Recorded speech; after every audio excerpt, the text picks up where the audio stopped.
Hello everyone, welcome back with a new video series of your one and only ज्ञान यानी कि ज्ञान bye Soumen Jha. मैं सौमेन झा आपका दोस्त और मेंटोर स्वागत करता हूं आज के इस करंट अफेयर सेशन में। जी हां, आज है 21 नवंबर, दिन है रविवार और ये दिन होने वाला है खास आपके लिए, क्योंकि ना सिर्फ आज मैं आपके लिए करंट अफेयर लेके आया हूं बल्कि हमेशा की तरह आपके पास आज क्या है, आज का इतिहास जो होने वाला है बहुत ज्यादा ही खास और उससे भी बड़ा इंपॉर्टेंट। आज हम भारतीय दिवसों को डील करेंगे। जी हाँ, आपको आज के वीडियो में जनवरी महीने में आने वाले जितने भी इंपॉर्टेंट भारतीय दिवस हैं उन सभी की एक झलक मिलेगी देखने को। तो वीडियो के साथ जुड़े रहे, लाइक शेयर और सब्सक्राइब ये सब आप ही कर सकते हो और ये आप ही के हाथ में है। अगर अच्छा लग रहा है तो जरूर करना, ठीक है ना। और जो 10th वाले हो, 10th वाले सेट 1 आपके लिए डाल दी गई थी, आपने होपफुली देखा है और ओवरऑल व्यू अच्छा चल रहा है, so no problem in that. अभी तक जिन लोगों ने नहीं देखा है वो जाके प्लेलिस्ट को चेक करो, सामान्य अध्ययन वाली प्लेलिस्ट में आपको मिल जाएगी दोनों चीजें, नेशनलिज्म इन यूरोप की मैराथन वीडियोस, साथ ही साथ सेट 1 टर्म 1 के बेसिस पे सेट 1 की पूरी डिटेल्ड एक्सप्लेन्ड वीडियो आपको मिल जाएगी। 24 तारीख को आपको सेट 2 की वीडियोस आने हैं, तो तब तक के लिए जुड़े रहेंगे आप। 3 दिन के अंदर सेट 2 आएगा और फिर उसके 4 दिन में सेट 3 आ जाएगा। 3 सेट्स 40 में 40 की मेरी गारंटी 10th वालों के लिए। जुड़े रहिए, लेट गेट स्टार्टेड।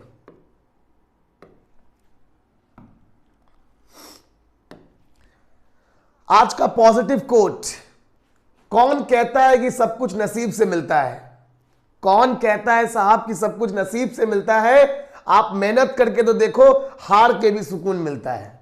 जी हां, जब आप मेहनत करते हो बच्चों, जब आप दिन रात एक कर देते हो, है ना, चाहे वो 10th वाले हो, चाहे वो 12th वाले हो, चाहे वो किसी न किसी परीक्षा की तैयारी कर रहे हो, जब आप पूरी शिद्दत के साथ मेहनत करते हो और अगर 1-2 नंबर से आपका एग्जाम छूट भी जाए बाय द वे, फिर भी जो नॉलेज आपने गेन किया, जो कमाया, उसका कहीं ना कहीं इस्तेमाल होता है, क्योंकि वो कोई छीन नहीं सकता, वो कोई चुरा नहीं सकता। और फिर दोबारा आप बाउंस बैक करते हैं अगली एग्जाम में और आप सीना चीड़ के एग्जामिनर्स का कहते हैं कि मैं आया हूं, ये हक है मेरा, है ना, मुझे ये नौकरी या मुझे अच्छे नंबर्स चाहिए ही चाहिए।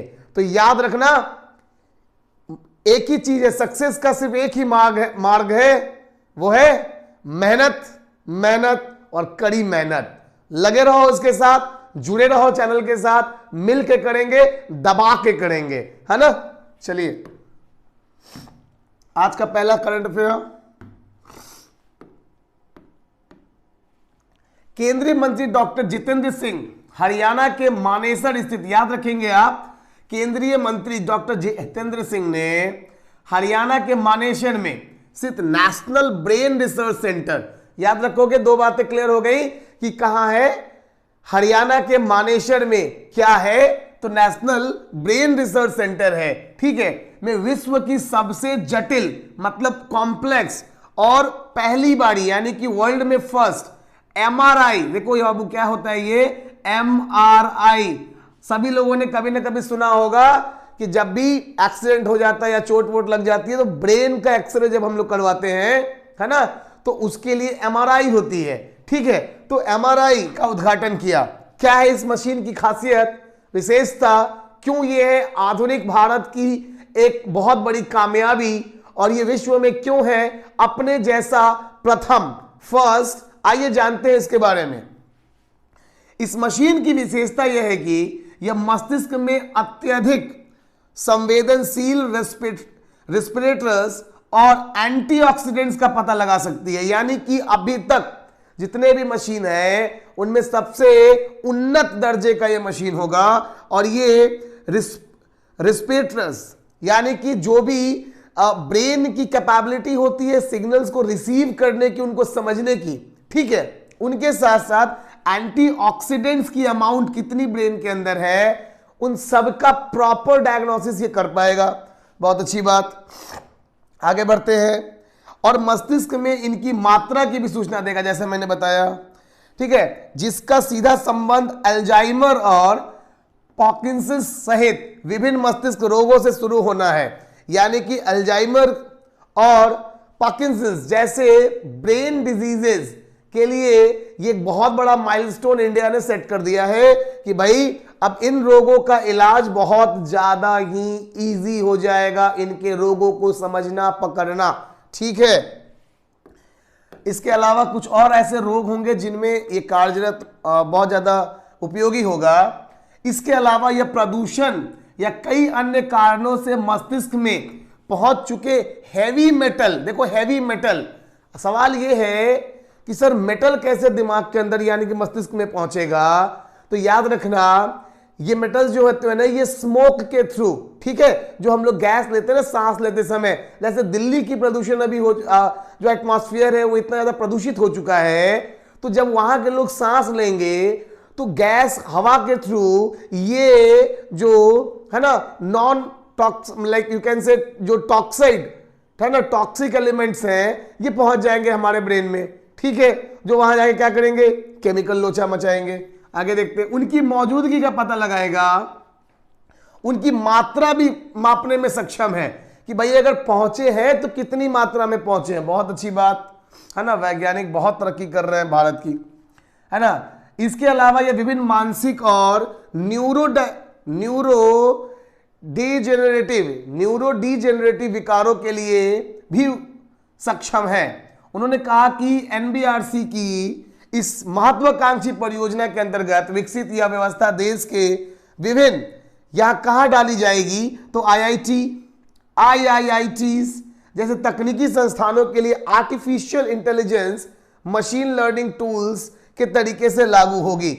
यानी कि ये ना केवल रोगियों के लिए बल्कि जो युवा इंजीनियर्स है ना, उनके लिए एक प्रयोगशाला का भी काम करता है और के तौर पे काम करेगा, ताकि वो अपनी तकनीक, अपने इस विकसित तकनीक के द्वारा अपने ओवरऑल आप कह सकते हो कि जो वर्किंग एक्सपीरियंस है उसमें इजाफा कर सके, बढ़ा सके, ठीक है। तो ये पहली न्यूज है और इंपॉर्टेंट थी जो मैंने पिक कर लिया। चलिए दूसरी की तरफ चढ़ते हैं।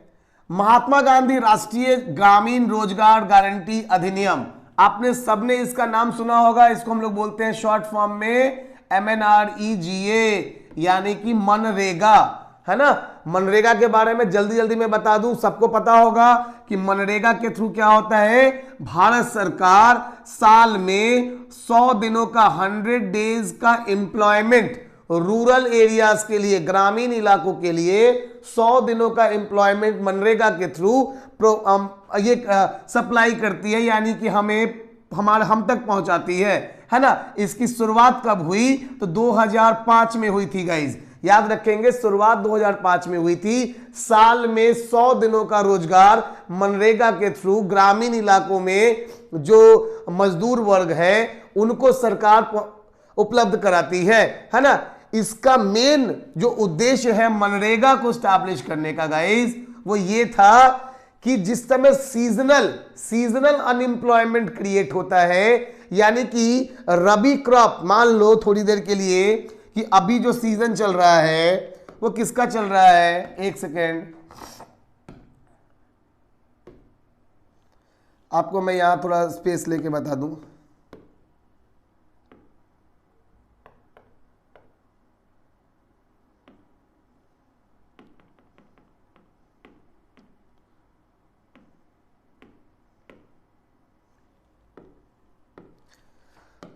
देखो स्पेस की कमी हो गई है ना, कहीं ब्लैंक पेज नहीं मिल रहा था। चलो तो अभी सपोज करो, मान लो मनरेगा में एक्सप्लेन कर रहा हूं, ठीक है।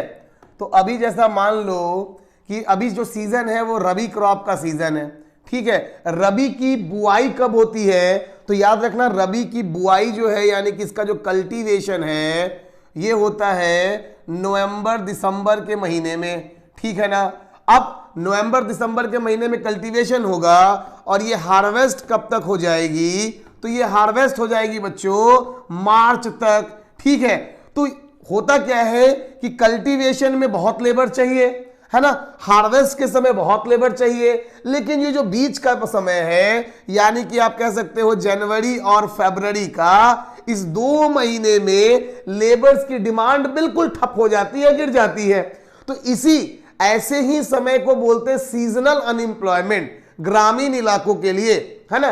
तो ऐसी अवस्था को में मजदूरों के पास रोजगार हो, उनका घर परिवार चलता रहे, इसके लिए भारत सरकार द्वारा 2005 में लाई गई ये एक महत्वाकांक्षी परियोजना थी जिसका नाम मनरेगा था। ठीक है, क्लियर हो गया होगा। चलिए आगे बढ़ते हैं फटाफट।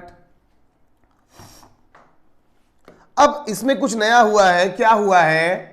तो के अंतर्गत 2.69 लाख ग्राम पंचायतों में 2 लाख ग्राम पंचायतों में जीपी के लिए, है ना, जीआईएस, देखो ध्यान दो, जीआईएस योजनाओं को पूरा करने के साथ ग्रामीण विकास मंत्रालय की एक महत्वपूर्ण उपलब्धि हासिल की। सवाल है कि ये जीआईएस क्या है, आइए थोड़ा जान लेते हैं। जीआईएस भौगोलिक भूभाग के मानचित्रण और विश्लेषण के लिए एक कंप्यूटर आधारित उपकरण है। ध्यान से समझो, भौगोलिक भूभाग का मतलब क्या है कि जियोग्राफिकल लैंड एरिया सर्वे, आप बोल सकते हो कि ये एक टाइप का computer based, computer coding analysis based एक सॉफ्टवेयर होगा या है, जिसका काम क्या है कि वो जियोग्राफिकली बेस्ड जो रीजन्स है ना, उनमें कहां कितनी जमीन की उपलब्धता है, कहां कौन सी जमीन उपजाऊ हुए, कौन सी जमीन बंजर है, इसका एक प्रॉपर एनालिटिक, है ना, एक पूरा एनालिसिस तैयार करेगी कौन? जीआईएस। आगे बढ़ते हैं। इस क्षेत्र के लिए उपयुक्त विकास कार्यों को के वैज्ञानिकों के विकल्प प्रदान करता है। अब इसका मुख्य उद्देश्य क्या होगा कि एक ऐसा डाटाबेस बनाना जिससे यह पता लग सके बच्चों कि कौन से जगह कितना ज्यादा उपयोगी है। सवाल है कि अगर कोई जगह किसानों के लिए उपयोगी है लेकिन बंजर है, तो फिर सरकार वहां ध्यान देगी कि वहां पे उसको कैसे उपजाऊ में बदला जा सके। दूसरी तरफ अगर कोई स्थान वैज्ञानिकों के दृष्टिकोण से उपयोगी होगी तो उस स्थान को उन तक पहुंचाया जाएगा। दूसरी तरह अगर कोई मिट्टी बंजर है, वो उपयोगी यानी कि कृषि योग्य में नहीं बदली जा सकती, फिर उसे सरकार तीसरे किसी मद में, है ना, किसी दूसरे डेवलपमेंटल प्रोसेस के तहत उपयोगी, समाज के लिए उपयोगी बनाने का प्रयास करेगी। मतलब साधारण भाषा में ये एक ऐसी कंप्यूटर बेस्ड सिस्टम तैयार की है सरकार ने ताकि हर भूभाग की पहचान हो सके और उनको व्यर्थ ना जाने दिया जाए, उनको उनके उपयोग जो हो सके बेस्ट तरीके से, सबसे सही तरीके से उनके अंतर्गत डाल दिया जाए या करवा दिया जाए। होप आप समझ गए होंगे मेरी बात को, ठीक है ना। चलिए आगे आ जाते हैं, थोड़ा सा डिटेल कर लेते हैं इसको। जीआईएस आधारित योजना का उपयोग करके महात्मा गांधी है ना, मनरेगा जो योजना है, इसमें विकास किया जाएगा। अब सवाल है मनरेगा और जीआईएस कैसे जुड़े हुए हैं। तो देखो, मनरेगा में काम मिलता है, जब जीआईएस के थ्रू ऐसे भूभागों की पहचान करेगा सरकार, तो वहां उसको विकसित करने हेतु जब मजदूरों की आवश्यकता होगी तो मनरेगा के माध्यम से मजदूरों को वहां यूटिलाइज करेगा सरकार। ठीक है, तो इस तरीके से दोनों की कनेक्टिविटी होगी। समझ रहे हो मेरी बात को? क्योंकि सरकार काम तब देगी जब कार्य सृजित होंगे, जब काम का सृजन होगा, जब काम उपलब्ध होंगे, एम्प्लॉयमेंट क्रिएशन होगा, तो ही गवर्नमेंट एम्प्लॉयमेंट देगी। तो ये एम्प्लॉयमेंट क्रिएशन की ओर एक पॉजिटिव कदम है जो सरकार ने रखने का प्रयास किया है। ठीक है, चलिए आप देखा जाए तो क्रिस्प-मैम टूल, ठीक है, जो कि मतलब इस जीआईएस के अंदर की व्यवस्थाएं हैं, इसमें एक है क्रिस्प-मैम टूल जो कि उस पर्टिकुलर एरिया के जलवायु के प्रभावों को ध्यान में रखेगा, को एनालाइज करेगा। दूसरी तरफ युक्तधार भू स्थानिक योजना पोर्टल इसी के अंतर्गत आएगा, जिसका काम यह होगा कि वहां उपलब्ध जितने भी लोग हैं, उनकी नियोजित संपत्तियां, भौगोलिक स्थिति, इन सभी को डेटा एनालिसिस में मदद कर देगा ये। तो होप आप समझ गए होंगे। ठीक है, कल शनिवार था और सरकार की योजनाएं इतनी ज़्यादा चल रही थी कि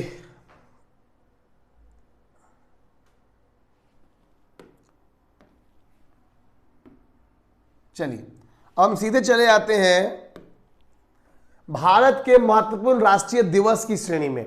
जैसा मैंने पहले ही आपको बता दिया था कि आज हम कवर अप करेंगे किसको, जनवरी की सारी महत्वपूर्ण दिवसों को, है ना। करंट अफेयर्स का एक और सीरीज द हिंदू बेस्ड आपको आ जाएगा आज ही, ठीक है, शाम तक।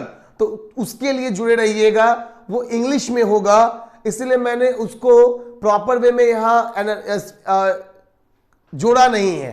ठीक है, तो ये भारत सरकार से जुड़ी हुई और देश से जुड़े हुए जो दो सबसे इंपॉर्टेंट न्यूज मुझे लगे, जो आपके लिए इंपॉर्टेंट है जानना, वो आपके सामने मैंने रख दिए। अब आज बात करते हैं भारत के दिवसों की। ठीक है, जनवरी महीने में होने वाले सारे दिवसों को एक एक करके क्लियर करते हैं। पहली जनवरी, 1 जनवरी सेना चिकित्सा कोर स्थापना दिवस और नया साल, न्यू ईयर, सबको पता है। 3 जनवरी शाकंभरी जयंती, ठीक है। 4 जनवरी लुई ब्रेल दिवस, है ना। लुई ब्रेल नाम सुना होगा आपने, जिन्होंने क्या बनाया था, ब्रेल लिपि बनाई थी, है ना। चलिए 5 जनवरी गुरु गोविंद सिंह जयंती, ठीक है। सिखों के कौन थे, 10वें गुरु थे ये, ठीक है। 7 जनवरी राजिम भक्तिन माता जयंती, ठीक है। 9 जनवरी प्रवासी यानी कि एनआरआई भारतीय दिवस, ठीक है, प्रवासी भारतीय दिवस। जो लोग इंडियन हैं बट इंडिया में नहीं है, उनके लिए मनाया जाने वाला 9 जनवरी। 10 जनवरी विश्व हिंदी दिवस, ठीक है। हिंदी दिवस कब, तो 10 जनवरी को। आइए आगे बढ़ते हैं फटाक से। 11 से 17 जनवरी तक राष्ट्रीय सड़क सुरक्षा सप्ताह, यानी कि भारत सरकार है ना पूरा एक सप्ताह रोड सेफ्टी को डेडिकेटेड करती है, जहां भारत सरकार के नुमाइंदे, राज्य सरकारों की पुलिसें, ये आपको रोड पर नजर आएंगी, वो आपको समझाएंगी हेलमेट के फायदे, है ना, स्लो एंड ग्रेजुअल ड्राइविंग के फायदे, ठीक है। चलिए 11 जनवरी लाल बहादुर शास्त्री स्मृति दिवस। 12 जनवरी राष्ट्रीय युवा दिवस, भारत स्वामी विवेकानंद जी की जयंती के उपलक्ष्य में भारतीय युवा दिवस मनाता है भारत। 15 जनवरी थल सेना दिवस, याद रखेंगे, आर्मी डे, ठीक है। 21 जनवरी मणिपुर स्थापना दिवस, मणिपुर स्थापना दिवस, मेघालय स्थापना दिवस, त्रिपुरा स्थापना दिवस और वीर हेमू कल्याणी बलिदान दिवस। याद रखोगे 21 जनवरी बहुत इंपॉर्टेंट है ना। ऐसे मेरे सारे साथियों के लिए जो इस वीडियो को नॉर्थ ईस्ट से देख रहे हो, 7 सिस्टर्स से देख रहे हो, आपको पता भी होगा, है ना। 21 जनवरी मणिपुर स्थापना दिवस, मेघालय स्थापना दिवस, त्रिपुरा स्थापना दिवस, वीर हेमू कल्याणी बलिदान दिवस, ठीक है। 23 जनवरी गाइस नेताजी सुभाष चंद्र बोस जयंती, देश प्रेम दिवस। मोदी सरकार ने इसकी घोषणा की थी पिछले ही साल कि सुभाष चंद्र बोस की जयंती को भारत सरकार पूरा देश मिलके देश प्रेम दिवस के तौर पे मनाएगा। कब उनका दिन होता है, तो 23 जनवरी, याद रखेंगे आप, ठीक है। 24 जनवरी राष्ट्रीय बालिका दिवस, याद रखेंगे, राष्ट्रीय बालिका दिवस। 25 जनवरी हिमाचल प्रदेश स्थापना दिवस, ठीक है। 26 जनवरी गणतंत्र दिवस, सबको पता है। साथ ही साथ जम्मू और कश्मीर स्थापना दिवस। तो 26 जनवरी को 2 बातें हुई थी, एक तो देश हमारा गणतंत्र हुआ था, हमारे देश को संविधान प्राप्त हुआ था। हालांकि संविधान बन चुका था 26 नवंबर 1949 को ही। 26 नवंबर 1949 तक कॉन्स्टिट्यूशन ऑफ इंडिया तैयार था, लेकिन प्रधानमंत्री, उस समय के तत्कालिक प्रधानमंत्री जवाहरलाल नेहरू के इस तारीख, जिसको कि हम 26 जनवरी बोलते हैं, के लगाव की वजह से इसको 2 महीने तक स्थगित किया गया, है ना। आप सबको पता होगा कि 26 जनवरी 1930 का साल 26 जनवरी, ये वो दिन था जिस दिन भारत ने यानी कि इंडियन नेशनल कांग्रेस ने, है ना, कहां पे, लाहौर में अधिवेशन के दौरान स्वतंत्र भारत का सपना देखा था। इसलिए इस तारीख को, यह तारीख बहुत अहम थी पंडित नेहरू के जीवन में। उन्होंने रोका संविधान को और 26 जनवरी के दिन अपना गणतंत्र दिवस भारत को दिया, यानी कि भारत को एक गणतंत्र बनाया, रिपब्लिक बनाया। चलिए 28 जनवरी लाला लाजपत राय जयंती, ठीक है। 30 जनवरी महात्मा गांधी स्मृति दिवस, शोक दिवस, ठीक है, सर्वोदय दिवस, नशा मुक्ति संकल्प और शपथ दिवस, विश्व कुष्ठ उन्मूलन दिवस। याद रखोगे 30 जनवरी बहुत इंपॉर्टेंट है, महात्मा गांधी स्मृति दिवस। उसके अलावा बात करें तो शोक दिवस, ठीक है ना, सर्वोदय दिवस, नशा मुक्ति संकल्प और शपथ दिवस, विश्व कुष्ठ उन्मूलन दिवस, ये सभी एक ही तारीख को है, वो है 30 जनवरी को, ठीक है। जनवरी का अंतिम रविवार विश्व कुष्ठ रोग निवारण उन्मूलन दिवस, यानी कि या तो 30 जनवरी या जो अंतिम संडे होगा उस दिन कुष्ठ उन्मूलन दिवस के तौर पे मनाया जाता है। तो ये सारा पूरा जनवरी का क्या था, दिवसों के लिस्ट थे। होप आपको मदद करेगा, फैक्ट्स आपको अच्छे लगेंगे। जनवरी आने वाला है, हर एक दिन को सेलिब्रेट करना, ठीक है। आइए बात करते हैं सबसे खास बात की, यानी कि आज का इतिहास जो सही में बहुत है खास। आप जानेंगे इस वर्तमान में अपने इतिहास को ओनली ऑन ज्ञान बाय सौमेन झा। जुड़े रहिए, देखते रहिए, ठीक है। पहले बात करते हैं 20 नवंबर के इतिहास को। 20 नवंबर यानी कि कल के इतिहास को। कल इस पे वीडियो नहीं आ पाई थी। 1815 नेपोलियन युद्ध 12 साल बाद खत्म हो गया। आप सबको पता होगा कि 1815 में वाटरलू, है ना, वाटरलू के बैटल में नेपोलियन की हार हुई थी और इस हार के साथ ही नेपोलियन का साम्राज्य फ्रांस से खत्म हो गया और कांग्रेस ऑफ वियना यानी कि वियना में जीते हुए दलों ने एक सम्मेलन किया और नेपोलियन के जीते हुए राज्यों को आपस में बांट लिया।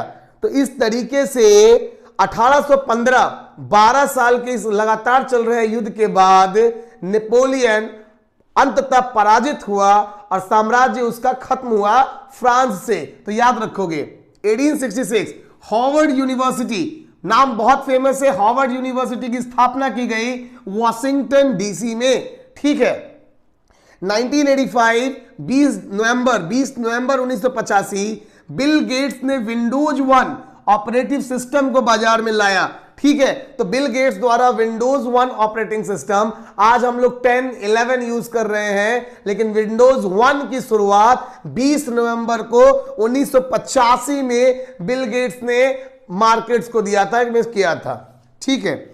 1750 मैसूर के शासक टीपू सुल्तान का जन्म हुआ था 20 नवंबर को। तो कल टीपू सुल्तान जी की जन्म, ये कह सकते हो आपकी जयंती थी। 1977 कलकत्ता में बोस अनुसंधान की स्थापना हुई, ठीक है। बोस अनुसंधान की स्थापना 1977 में 20 नवंबर को। चलिए 1929 मिल्खा सिंह का जन्म, कल मिल्खा सिंह जी का भी जन्म था, है ना, लेट मिल्खा सिंह जी। तो उनका जन्म दिवस था कल, कब, 20 नवंबर 1929 को उनका जन्म हुआ था, ठीक है। आगे बढ़ जाते हैं फटाफट। अब आते हैं 21 नवंबर यानी कि आज की बात करेंगे, ठीक है, प्रेजेंट की, आज की एकदम करंट। चलिए 1783 पहली बार आकाश में गुब्बारे अथवा बैलून द्वारा मनुष्य के उड़ने का प्रयास है। याद रखोगे दोस्तों, साथियों, 21 नवंबर ही वो दिन है जिस दिन पहली बार मनुष्य उड़ा, ठीक है। कहां, कब, तो 1783 में गैस बैलून के माध्यम से मनुष्य का हवा में उड़ने का जो एक यू कैन से कि सपना था वो पूरा हुआ। ये प्रयास कहां किया गया, इनमें एक फ्रांस के भौतिक शास्त्री थे जिनका नाम था ड्यूरेज, ठीक है। और इसके अलावा ड्यूरेज थे और उनके साथी थे। इस शिक्षा प्राप्ति के काल से ही उड़ने की योजना बनाई थी। तो याद रखोगे फ्रांस के अंतर्गत ये योजना यानी कि ये पूरा काम किया गया था।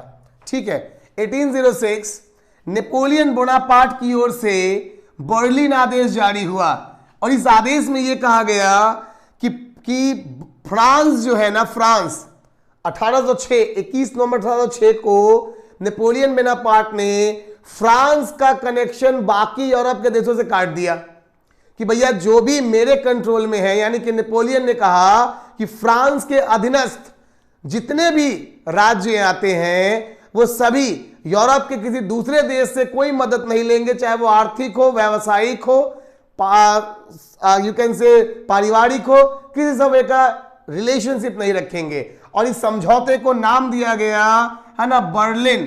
ठीक है, बर्लिन आदेश। 1877 21 नवंबर अमेरिकी वैज्ञानिक थॉमस अल्वा एडिसन है ना ने दुनिया के सामने पहला फ्रोनोग्राफ, याद रखो गाइस कि दुनिया के सामने पहला फ्रोनोग्राफ पेश किया जिस पर आवाज को रिकॉर्ड किया जा सकता था और बाद में सुना भी जा सकता था। यानी कि जैसा आज हम अपने मोबाइल्स पे करते हैं कि अपनी बात को रिकॉर्ड करते हैं, फिर उसे प्ले कर लेके दोबारा सुन भी लेते हैं कि भैया जो बोला वो सही बोला क्या, उसकी शुरुआत एक तरीके से है ना किसने, थॉमस अल्वा एडिसन ने 1877 में 21 नवंबर को की थी। बहुत अच्छी बात। 2002 Bulgaria, Estonia, Latvia, Lithuania, Romania, Slovakia और स्लोवेनिया को नाटो के संगठन सदस्य के लिए निमंत्रण दिया गया। यानी कि ये सारे जो राज्य हैं ये सभी नाटो के सदस्य बनने के लिए 2002 के 21 नवंबर को चले। चलिए फटाफट आगे आते हैं।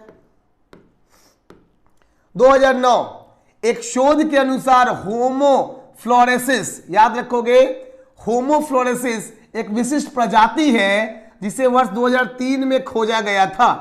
ठीक है, यह बौनेपन या माइक्रोस्फेलिया के साथ पहले से ज्ञात प्रजाति नहीं है। मतलब क्या है इसका, होमो फ्लोरेसिस नाम की एक नई प्रजाति की खोज कब की गई थी, 21 नवंबर को 2009 में। ठीक है, 1571 दिल्ली के शासक सिकंदर लोधी की डेथ हुई थी।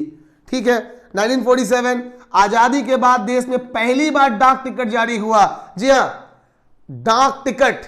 ठीक है, आपने पोस्ट कार्डों पर देखा होगा साइड में लगा हुआ, इस पे बहुत चीजों की पिक्चर्स बनी होती हैं। हाँ, महात्मा गांधी की पिक्चर्स होती हैं, किसी के भी ऊपर जिस पे डाक टिकट रिलीज हुआ हो, या फिर अशोक स्तंभ तो बड़ा कॉमन सा डाक टिकट है। तो इस डाक टिकट की योजना की शुरुआत 21 नवंबर को हुई थी आजाद भारत में सन 1947 में।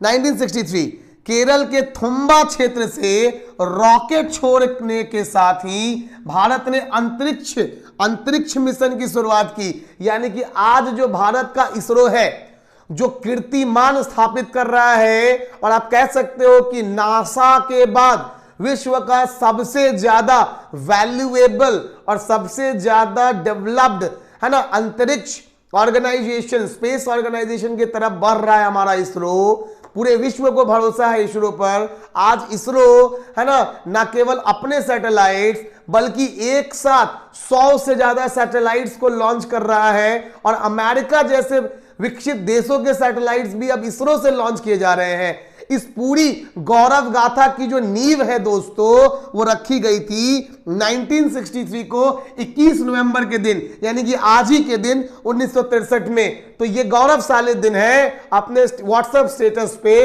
अपने जो भी आपके you can say social media status होंगे, आज सैल्यूट जरूर करना, और करने के बाद कमेंट सेक्शन में डालना कि किन लोगों ने किया। ठीक है, आज के लिए इतना ही रहेंगे, है ना। मिलेंगे शाम तक एक नई वीडियो के साथ, और कल फिर मैं आपसे मिलूंगा कल के करंट अफेयर के लिए। 10th वाले बच्चे जो अभी तक देख रहे हो जुड़े रहना, 24 को सेट 2 पक्का मिलेगा, और इस बीच में 8th और 9th वालों के लिए भी कुछ ना कुछ आएगा, जरूर मैं लेके आऊंगा। इसलिए जुड़े रहो, अपना प्यार देते रहो, वीडियो को लाइक शेयर और सब्सक्राइब करते रहो। ठीक है, चलिए जय हिंद।